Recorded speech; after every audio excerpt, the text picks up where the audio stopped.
Let's see what the stew has for us today. Welcome to the Gnomecast, Gnome Stew's tabletop gaming advice podcast. Here we talk with the other gnomes about gaming things to avoid becoming part of the stew, so I guess we'd better be good. This episode is brought to you by our awesome Patreon backers like the Universal Doug Roz, the inscrutable Erica Barbagarus, and the masterful Michelle Shepardson. Today we have myself, Ange, along with Chuck and JT, and today we're going to talk about how we GMs can be a bit mean to our PCs to make the game better. Before we dive into that main topic, though, let's ask our Get to Know Gnome question. Today we're going to ask a two-part question. If you could have any superpower, what would it be? And then what kind of superpowers do you like having in role-playing games? Chuck, let's go with you. Great. I'm going to give the most chaotic evil answer possible. For me personally, I would love the kind of shapeshifting that very specifically lets you grow new body parts, turn into animals, or turn into other people because chaos! In games, however, I love telekinesis because it's an incredibly useful power in general, and because my husband thinks that telekinesis doesn't let you fly, so when we play in games together, the first thing that I do is always have my telekinetic character fly because he has the best irritated face, and it's amazing. That's awesome. JT, what about you? So for me personally, I think as most folks know, I live pretty remote. So going grocery shopping and coming back, if you forget the milk or the bread or the whatever, it's another hour commitment to go back into town to get the forgotten item and return home. So I would love either teleportation or flight, like a good speedy flight, maybe not supersonic, but let's get there pretty quick. However, I have some hesitation about teleportation because, first edition AD&D, you might land where you want, you might not. Even if you're familiar with the area, just rolling those dice every time I want to go get milk, I'm going to say probably not. So I'm going to stick with flight. As far as what I like in my RPGs, man, anything goes except for teleportation and flight and other, let's say, terrain bending superpowers. Point in case, I set up a bunch of overland encounters to get the group to the Giant King, where the penultimate battle of the campaign was going to take place, and I made the mistake of allowing them to have Windwalk as a power. I actually gave it to them. It wasn't even like the character leveled up into it. Oops. So yeah, they Windwalk past all my planning right to the Giant King, and shenanigans ensued. So boo on me. Ange, what about you? So I'm going to take that teleportation you discarded because I just love the idea of being able to travel cross-country instantly and be able to see my friends that are scattered all over the place, get to game with them. It's like, you know what? I'll pack a bag once a day, take a teleportation trip out to Ohio, visit John and Paula and all my other friends in Ohio. Just give me the ability to travel. Like, I hate this whole long distance thing. That's annoying. Now, in games, I'm also gonna, take what you don't want, JT. I love super speed. I absolutely love super speed. I mean, I again, almost anything goes. I love playing a whole variety of characters. My current superhero character is actually, she's kind of a psychic ninja. She can basically read objects and see the object's history, but she was also raised in a cult, so she's really good at fighting, and she's mostly just really good at drop her in the middle of a combat with a bunch of goons and she just takes them all out, and she's a lot of fun, but I do love super speed. Awesome. So, getting into our main topic, recently Chuck wrote the article, How to Do Bad Things and Get Away with It, Advice for the Contrary Game Master and Players. And I thought it would be an interesting conversation to have about how to be mean to your PCs for the benefit of the game, especially since this is something that I know I struggle with as a GM. Mm-hmm. And just as a spoiler alert, I think every good GM struggles with this to some degree, because you can't be a truly oppositional game master and be good at it. They are not your enemies. These are people that you are playing a game with. Mm-hmm. Mm-hmm. I always feel like my players are going to somehow suddenly someday realize that I'm actually just soft and squishy and I'll never do anything truly horrible to them in the game. But because they don't act like they know that, but I feel like that's completely obvious at the way I run games. But still. So, Chuck, what was your inspiration for writing the article? Well, so I just found myself thinking about some of the really standard gaming advice that you tend to get.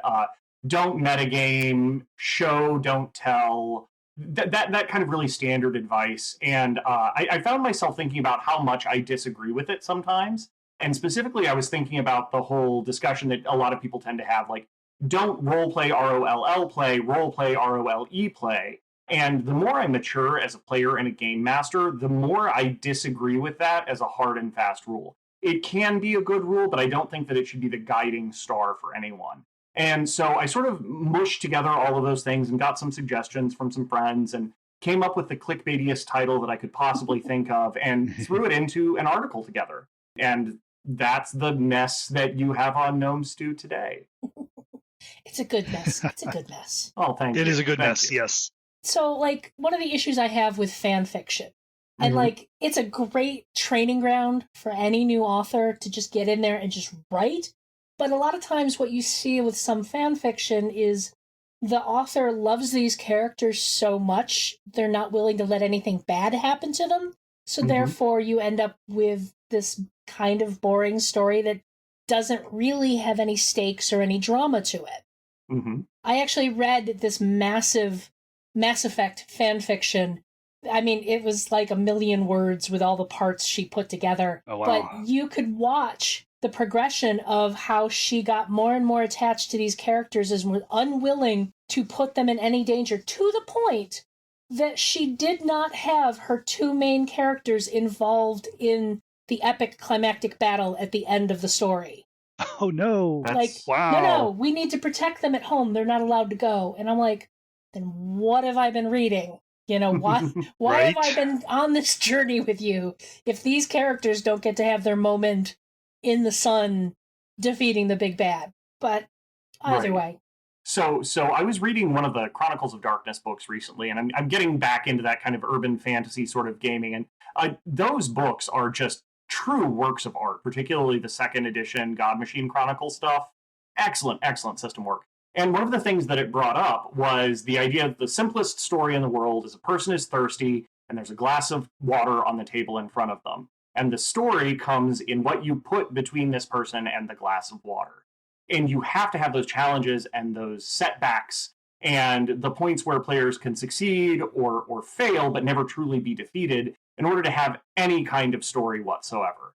And that kind of Mary Sue-ish fan fiction writing, which is a lot of fun to write, less fun to read, is really a reluctance to have that part of the story, I feel like. You said the glass of water thing, and all I could think of was Harley Quinn and her breakfast sandwich. That's actually an excellent, I feel like an excellent example in a movie that I didn't enjoy as much as I felt like I should have. But that's neither here nor there. Yeah. We're not going to argue about Harley Quinn. So I think, like, one of the things you have to understand with this is kind of the lines to be mean to your players with it. Like, you don't want to cross any lines. You know, I think we have an episode in the archive somewhere about how not to fridge your players' NPCs. Yep. You know, so you don't want to cross that line, but you still want to give them stakes and challenges. So I think the distinction that's really important to bring up here is the difference between a defeat and a setback. If you're a GM and your goal is to defeat the players, then you should just have a cow fall on them from space and walk away, because that's not what you need to do as a GM. Rocks fall, everyone dies. Yep. Right, Yes. exactly. Your goal is not to defeat the players. Your goal is to challenge the players. Your goal is to give them something that they can conquer or temporarily fail to conquer in order to give tension to the story. And that's a Absolutely. very important distinction, I think. Yeah, because knocking them down a peg will set them up for greater future successes, right? If they're an Adonis, if they're the perfect character, right? They can never fail because their stats are so high, or their equipment is so powerful, or whatever the mathematical reason is. If they're so potent that they will never fail a die roll, it's kind of boring, to be honest with you. So you need to find that challenge that set of characters maybe can't overcome, so that they can learn some humility, both as players and characters. And that humility will allow them to, it'll give them motivation to strive for a success down the road. You know, as a kind of an example, when I was running my Eberron campaign, 3 of the 6 characters could cast Fireball. So in the span of 3 rounds, they could get off, I think, 5 fireballs. This party was kind of death on wheels. Mm-hmm. So I threw them up against a creature that was immune to fire. And like it's like I let them have their successes and just feel like absolute badasses with, raining destruction down upon their enemies. But you got to challenge them once in a while. So I threw I think it was a pyrohydra against them that was immune to fire damage. So suddenly, like, they had to think outside the box and try different techniques to deal with this monster. Yep. Mm-hmm. And I think it's really important when you do that kind of thing to not have that happen every time. Exactly. Yeah. Oh yeah, absolutely. That's the ultimate challenge to basically nullify the ultimate power of the group needs to be a rarity, not the usual, right? I think I did something similar to you, Ange. This is rewinding decades ago back to second edition AD&D. The party was fairly high level. Oh gosh, probably getting close to 20th level. Of course, it's on a scale of 1 to 36 back then. And they had the appropriate gear for their level. So they were very powerful. But I came to realize they were leaning more on their equipment for their successes than they were on their inherent capabilities, right? And I decided to change that by taking away their goods, taking away their toys. I set up a trap, made it fairly clear and obvious that it was a trap. And I believe it was the Cavalier was like, the bad guy's behind the door. I charged forward. I was like, okay. So he sets off the trap, and the trap was a Mordenkainen's disjunction, actually a series of them. So it ended up enveloping the whole party in the spell effect. And we probably spent the next 2 hours rolling save versus magic or save versus spell for every piece of equipment, magical equipment that they had. And I got to tell you, they did not roll well because they're higher level. Their saving throws fairly good. So I figured I would wipe out maybe 20% of their equipment. They came out with maybe 10% of their stuff intact. It was rough. It was rougher than I anticipated, but I let the dice, lie where they rolled. And yeah, that was. But I got to say, the next probably 10 sessions that we played they were so engaged because now the dangers were real because I had taken away all their protection and their magic swords and their potions and scrolls and one-shot items and their rings and all that good stuff. I think the key is to like understand the balance. Like, you don't want to, like, if your players have specialized in fireball, in a particular type of thing, you don't want to mitigate that every single time they play. You want to let them have those moments to be a badass, to basically do the cool thing, but then you want to like have moments where they can't rely on that. They need to think outside the box. And, the same thing with the stuff and things like that. If you give your players something cool, don't take it away right away. Let them have some time to play with it. Let them have some time to, experience the cool factor, because I've seen GMs kind of hamstring their own games by, the players have something cool and then it gets taken away almost immediately, and like the players lose interest and enthusiasm for the game because this cool thing they thought they had is no longer an issue. Right. I think Phil's talked about it with Mask's campaign he was running, where they created the characters. They may have been playing the characters for a little while, but he put them in a situation where they lost their powers. And it kind of tanked the momentum of the game because it kind of took away the thing that made the players invested in it. It sounds like, JT, your situation was like that was actually, a judicious use of this type of thing. But you need to be careful about how you implement it and how you put it in play. Oh, absolutely. Yeah, so I actually just want to piggyback off of that. You mentioned earlier, Ange, that you fear that you are too much of a softie. And I also fear that I am too much of a softie. I think every GM fears that to some degree. or they're a jerk. Those are your two options. And those are your only two options. If you disagree, Probably. feel free to call me names in the comments. Give me that engagement. But it's worth pointing out that if you struggle with that and you're afraid to be mean, remember that the dice can be a million times meaner than you can. Oh, and yeah. that means that you can outsource some of that jerkiness to the dice, first of all. But second, be aware that those dice can be really big jerks. So don't have your character or your player's survival hinge on that. Mm-hmm. So yeah, and to piggyback on that, failure in combat doesn't mean a total party kill. Right. Mm-hmm. Doesn't even mean a character death, right? They can retreat, Mm-hmm. they can run away, they can not accomplish their goal of the day, whatever that may be. Mm-hmm. But you need to educate your players in that, let them know that running away is a legit option. Mm-hmm. Then there's ways to do that. You can just flat out say it. During your session 0, hey, I'm going to be running a challenging game. Running away to survive is cool. Although I had the exact opposite problem with that recently. I ran a game where they were on a space science fiction game. They're on a derelict spaceship. They've only explored like 1/10 of the ship. And like I had planted all this cool stuff further in on the ship for them to find. But then they find out the ship is inhabited by this energy being. And their immediate response was like, run away. And I'm no. but the plot. But I had stuff. The plot is The over plot. there, and Yeah. how do I give this one character the cool thing he's supposed to get this session if you guys completely walk away from all the cool stuff? Yep. I had the same thing happen. Saturday night, similar thing. Yeah. They just ran away. I was like, oh. And I'm like, there was cool stuff on there. I wouldn't have killed you guys. It's the adventure's that way. But I had two players who tend to play much more as if the character was them, so they're much more cautious and conservative rather than the write it like you stole it type of attitude other people have towards their characters. But that's why I'm like, but you guys, I'm a softie. I wouldn't hurt you if you explored the rest of this ship. You just get harassed by this energy creature along the way.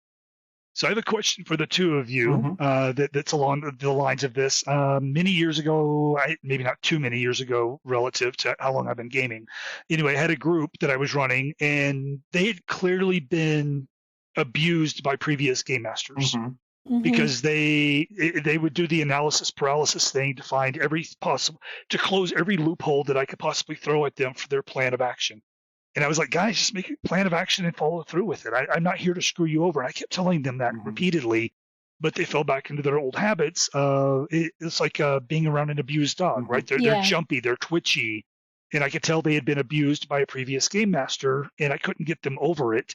Any advice for, me or others out there listening on how do you get somebody to recover from a truly mean game master? So I have two pieces. I'm sorry, Ange. I didn't want to. I saw you. No, go for it. Because I was going to say, what you said you did is kind of the path I would have taken, JT. I've actually done that with my group when we started playing this current Uncharted Worlds campaign. It's Powered by the Apocalypse, and I had to sit down and be like, look, you have to be proactive. You have to, when you tell me what your character is doing, the character has to be doing something. You can't tell me you're waiting for something else to happen like you would in a D&D game and you're waiting for something to trigger your action. You need to do a thing so I can respond to it. And I had to kind of pull this out of them because it wasn't a style they were used to playing with. But I would have done what you said you did, which was basically talk to them, and explain to them, I'm not here to be your enemy. I want to see your characters do cool stuff too. So it can take a lot to get through to players who've played with GMs who are abusive, that are kind of obnoxious and hardcore about certain things. Yeah, adversarial. So I would actually exactly the same advice. Tell them, I am not here to be your enemy. You need to take some sort of action. I think that's critical, but also actions in some ways speak louder than words. And this is maybe a little bit extreme, but I have a friend, hey Deuce, if you're listening to this, who has the best table management I have ever seen in any game ever, and I've played a lot of games. And his go-to move is this is taking too long. What are you doing? 1, 2, 3. And so it's almost a 3-part thing where you say, okay, I am not your enemy. You need to make a decision, 1, 2, 3. And then regardless of what that decision is, don't do the jerk thing. Like, give them setbacks, give them challenges, but show them that you are not out to TPK them because they didn't think hard enough. Right. And I think that's really the thing that you need to do. And the other thing is raise your gamers right. Like, go out and find new gamers, and let's have a whole generation of gamers who didn't have to deal with the Cheeto-dusted horror of the GM that wants a TPK. Right. Agreed. Yeah. I don't know where they're still coming from. I honestly don't. Like, I ran into one a few years ago at a con, and he was basically all excited because his game was going to be a TPK, and I'm like, then why am I sitting at your table? Right? Yeah. And like, I don't know, like, and he wasn't an old grognard. He was a young college kid, and I'm like, what? So here's my question. Okay, so you always have, and I think I've mentioned this before. You always have 2 games when you're playing RPGs. The first game is the game that you are playing with dice and character sheets and plot. The second and more important game is the game that you are playing of trying to make sure everybody has fun. And one of the tactics for making sure everybody has fun is to create a feeling of tension or danger. And this is something that I've done. I have definitely tried to act like my players are going to die in a thing to make them more afraid. So it is possible that this could be some sort of like Machiavellian, like secretly really nice person who just wants everybody to be really afraid because they know that makes a better game. Maybe. I don't think so in that particular situation, but that's a story that doesn't really need to be delved into right now. Well, that's a shame. I was trying to be aggressively optimistic there. No, I like that approach though. The high tension, the muhaha moment of, oh, I've got you now. Nudge, nudge, wink, wink. Not really. Yeah. Just because Anne just said she's super nice in her game. Chuck, you've admitted to it as well. I guess I'm the mean one in the group. Anybody that's read my books knows that I kick the shit out of my protagonist. It should be done in fiction.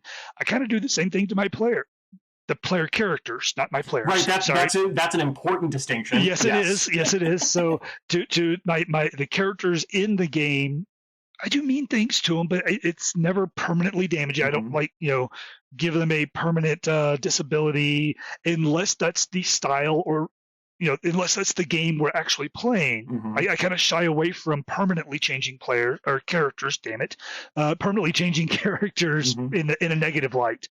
At the end of the day, they typically come out stronger, bigger, better, more than they were at the start of the day. I think one of the keys is that, and I've talked about this before, but is respecting the competence of the characters. Yeah. I can handle a GM throwing challenge after challenge after challenge at my character if I know he also respects the things that character is competent at. Like if I have a GM who's just expecting us to screw up on things, it's like, no, my character is an adventurer. They've been doing this for a while. They wouldn't do something stupid like that, So I think if as long as you respect the competency of the characters and what the character is actually good at, you can throw stuff at them. You just still need to have that respect for what they're capable of. Leaven the down notes with the up notes, and we won't. I don't think go into a whole tangent about that. But absolutely acknowledge that characters should have those triumphs to go with the challenges and the setbacks. Yeah, absolutely. Any last words on this topic? We should probably start wrapping up. No, I think we covered it pretty well. Yeah. It's okay to be nice to your players. Just make them think you're being mean. Right, exactly. That's in a nutshell. That's the TLDL version of this particular But you podcast. had to listen to the whole thing to get to this part? We should have put that at the front. No, because then people wouldn't listen to it. Come on. Oh, you're right. Yeah. Okay, never mind. Gotta stay out of the stew. This show is funded by the Gnome Stew Patreon. You too can become a Patreon backer by following the Patreon link on the Gnome Stew website to the Gnome Stew Patreon. This ad is brought to you by the Nerfalicious Foam Bat, course correction to use on players for making outrageous decisions that get them into danger. If you need to knock a clue into your player's head, reach for the Nerfalicious Foam Bat for course correction. Actually, harming your players is not condoned or endorsed by Gnome Stew. If you're enjoying the Gnomecast, you'll probably like many of the other Misdirected Mark shows. Here's one to check out. Misdirected Mark. Phil, Bob, and Jerry go live every Tuesday evening at 8 o'clock p.m. Eastern to break down and get inside games, game mastering, role-playing games, and game design in an effort to entertain and inform you. You can find all of us at gnomestew.com, at gnomestew on Twitter, and gnomestew on Facebook. Where else can we find you folks on the internet? Chuck, go. I am at Innocuous Chuck on Twitter.com, but I'm largely absent from it, so enjoy the cricket chirping. And what about you? You can find me on Twitter and Instagram as Orikes13, ORIKS13, though Twitter is, same with Chuck, kind of mostly dead right now, and Instagram is a lot of pictures of my cats. How about you, JT?